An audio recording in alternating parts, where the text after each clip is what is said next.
While the rest of the world is still debating what the future should look like, China is already living in it. And the gap between them and every other country is no longer small enough to ignore. Let's start with the robots, because this is where China has made some of its most remarkable and frankly unsettling progress in recent years. Unitree Robotics has built a humanoid robot called the G1, and the first thing you notice about it is how naturally it moves. This robot stands 1.32 meters tall with 23 fully articulated joints that give it a range of motion so close to human movement.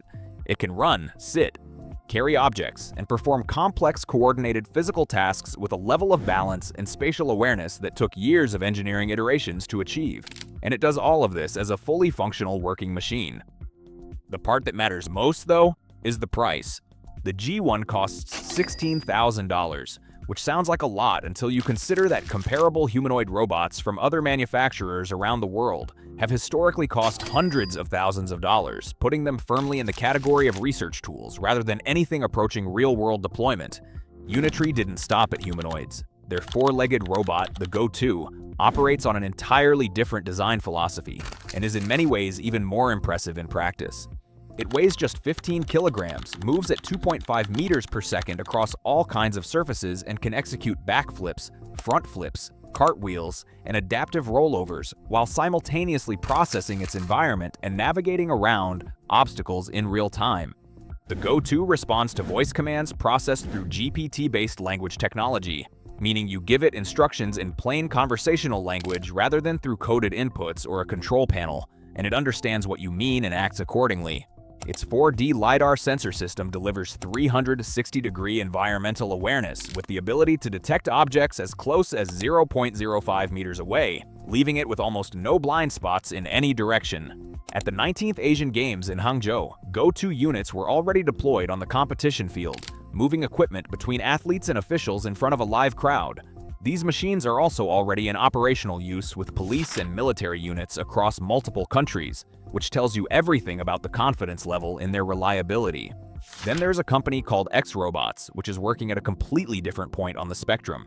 X-Robots produces humanoid androids designed from the ground up to be visually indistinguishable from human being, with skin that replicates real texture down to individual pores, eyelids that blink with natural timing, and over 140 distinct points of facial and physical movement that give these machines an expressive range exceeding what most humans consciously use in conversation.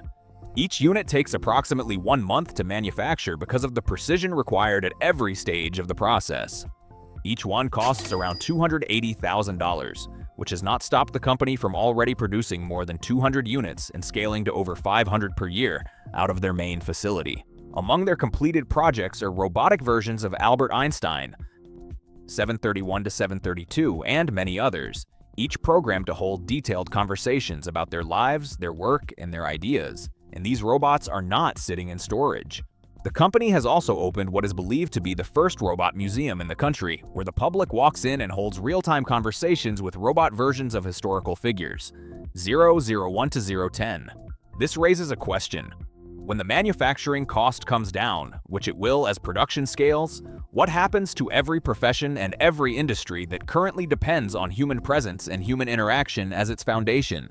Now let's talk about how China is moving people, because the transportation story runs much deeper than most people realize. The Maglev trains currently operating and being expanded across the country use magnetic levitation to remove all physical contact between the train and the track beneath it, eliminating friction so completely that speeds which would be impossible for a conventional rail system become achievable. In controlled testing environments, these trains have exceeded 620 miles per hour, and that number requires context to fully appreciate, because commercial passenger aircraft cruise at approximately 575 miles per hour, meaning China has built a ground-based vehicle that moves faster than the planes flying above it. On active routes, the operating speeds are lower, but the implications are still significant enough that journey times between major cities are being cut nearly in half, with the Beijing to Shanghai route dropping from 5.5 hours under the current fastest rail to approximately 2.5 hours under the new system. The engineering challenge of keeping a vehicle stable and safe at those velocities while floating above a track using only magnetic force is one of the most complex problems in modern transportation infrastructure, and China has not only solved it but is now scaling the solution. China's road construction has gone through a similarly dramatic transformation, And perhaps the most striking example of it is the highway that was built without a single human construction worker operating the heavy machinery. A coordinated fleet of 100 autonomous haulage trucks, each one capable of carrying 85 tons of material, was deployed alongside 10 driverless road rollers and 2 automated pavers that laid the road surface using GPS positioning and real-time algorithmic coordination to maintain accuracy across the entire length of the project.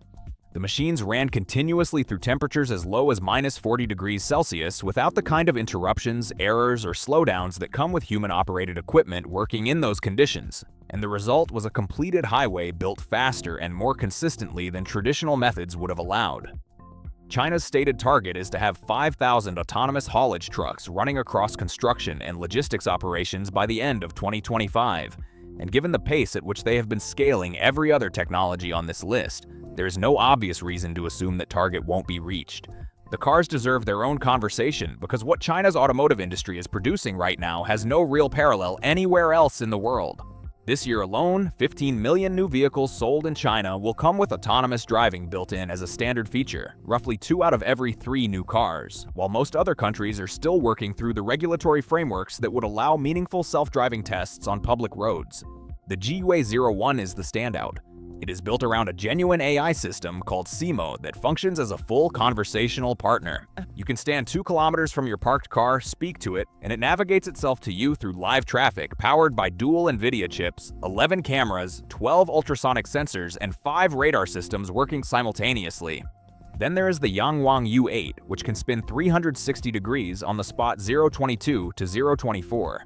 Slide sideways into parking spaces, and drive into nearly 5 feet of floodwater, float, and paddle itself to safety for up to 30 minutes. The Yangwang U9 supercar hits 496 kilometers per hour, dances to music using its suspension system, costs $236,000, and is faster than any Ferrari. BYD has now sold 10 million electric vehicles, and at this point, they are not chasing anyone. Everyone else is chasing them. The charging problem that has followed electric vehicles since the beginning has also been resolved, at least within China. BYD's 1 megawatt charging system delivers enough power in 5 minutes to provide 400 kilometers of driving range, and filling a conventional petrol tank from empty takes between 3 and 6 minutes, meaning the electric car has closed the one gap that gave combustion engines a practical advantage for long-distance travel. The infrastructure to support this charging speed is already being installed across China, and the argument that electric vehicles are impractical for anything beyond short daily commutes no longer holds in that market.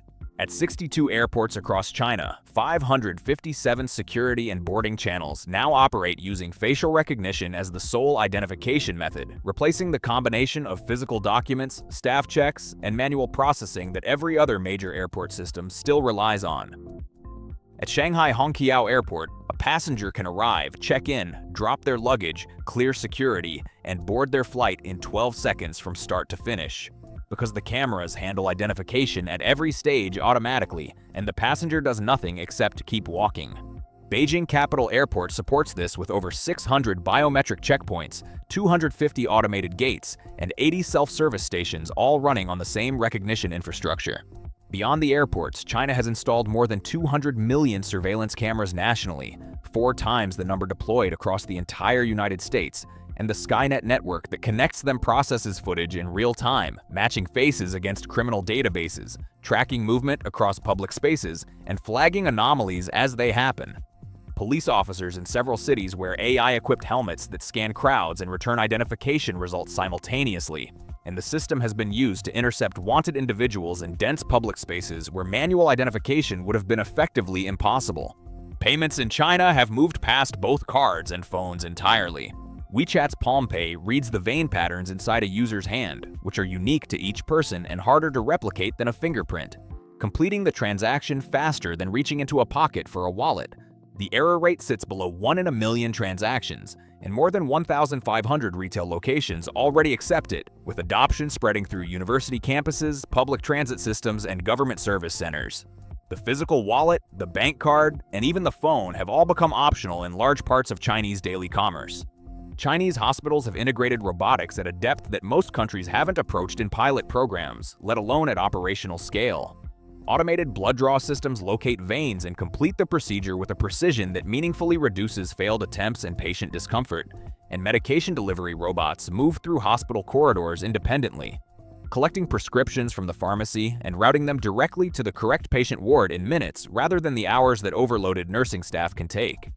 Remote surgery is operational, with procedures being performed on patients 8,000 kilometers away from the operating surgeon using robotic systems with connection latency low enough for real-time control. AI hospitals are processing up to 3,000 patient cases per day and achieving a diagnostic accuracy rate of 93%, which is higher than the average for human practitioners working under the same volume and time pressure. Let's talk about something small that says a lot. Food delivery in China now takes exactly 15 minutes, not because drivers got faster, but because a company called Muan has completed over 300,000 drone deliveries across Chinese cities, with no human driver involved. And drones are not just delivering food. In farming, the DJI Agras T100 carries 100 kilograms of seeds or pesticides and distributes them across fields autonomously at night 1:53 to 1:57, while GPS-guided transplanting machines cover the workload of 80 to 100 agricultural laborers in a single day. China has found a way to make drones do almost everything. Every technology in this video is already beyond the concept stage. These are working systems deployed at scale in real environments, and all of them are becoming faster, cheaper, and more capable each year. Countries still treating this as a future problem may soon find the gap impossible to close, because China is not waiting for the rest of the world before moving to the next stage. If this gave you something to think about, make sure to like and subscribe for more.